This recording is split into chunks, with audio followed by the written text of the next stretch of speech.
हर जगह आपको दिमाग के बारे में बताया जाता है, पर आपको कोई ये बात बताता है कि हमारा दिमाग आखिर किस चीज से बना हुआ है, वो कौन सा बिल्डिंग ब्लॉक है जो हमारे दिमाग का निर्माण कर देता है।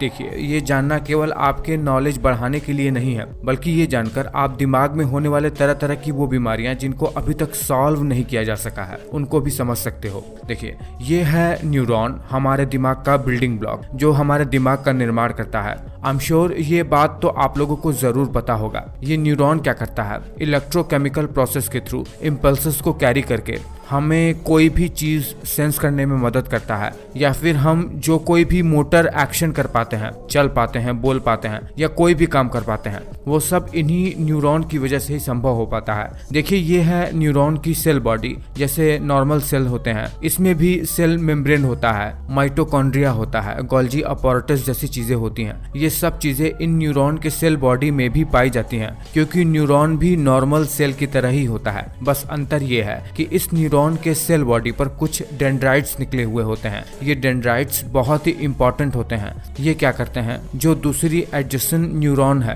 साइनेप्स के थ्रू वहां से सिग्नल को रिसीव करते हैं। और ये जो आप लंबी सी पूंछ देख रहे हो जो न्यूरॉन के सेल बॉडी से निकली हुई है, इसे एक्सॉन कहते हैं। और इस पूंछ के अंत में, जिसे एक्सॉन कहते हैं, इसमें भी बहुत सारे डेंड्राइट्स निकले हुए होते हैं जो सिग्नल को दूसरे न्यूरॉन पर ट्रांसमिट करते हैं विशेष प्रकार के केमिकल न्यूरोट्रांसमीटर को रिलीज करके।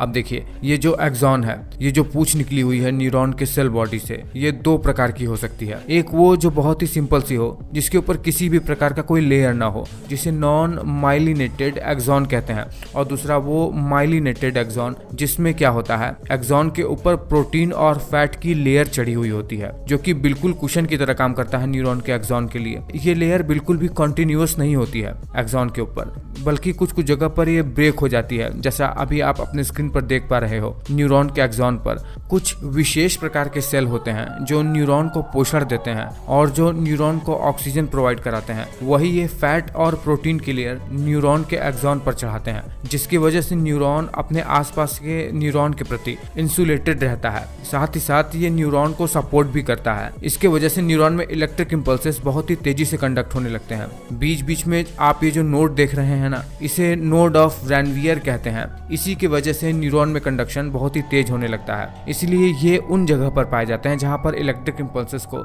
बहुत ही तेजी से कंडक्ट करना होता है। पर ध्यान रहे, ये न्यूरॉन केवल एक साइज और शेप में नहीं होते हैं, बल्कि कई तरीके के साइज और शेप में पाए जाते हैं हमारे शरीर में। जैसा अभी आप देख रहे हैं स्क्रीन पर, इसमें न्यूरॉन की सेल बॉडी बीच में है और एक्सॉन दोनों तरफ से निकला हुआ है। या फिर एक न्यूरॉन में तो एक्सॉन है ही नहीं, केवल न्यूरॉन की सेल बॉडी है जिसमें डेंड्राइट्स निकले हुए हैं केवल। तो इस तरीके के कुछ मल्टीपल टाइप के न्यूरॉन हमारे शरीर में पाए जाते हैं, और जहां ये दो न्यूरॉन आपस में जुड़े हुए होते हैं, उन दो न्यूरॉन के जंक्शन को साइनेप्स कहा जाता है। यहीं से न्यूरोट्रांसमीटर रिलीज होकर दूसरे न्यूरॉन पर जाता है और न्यूरॉन में इलेक्ट्रिक करंट जनरेट कर पाता है। मुझे पता है कि न्यूरॉन को समझना बहुत ही मुश्किल है, ये एक वीडियो में आपको समझ में नहीं आएगा। आगे हम न्यूरॉन के बारे में बहुत कुछ जानेंगे और ब्रेन को डिटेल में जानेंगे। फिलहाल इस वीडियो पर आप अपनी प्रतिक्रिया जरूर दीजिएगा।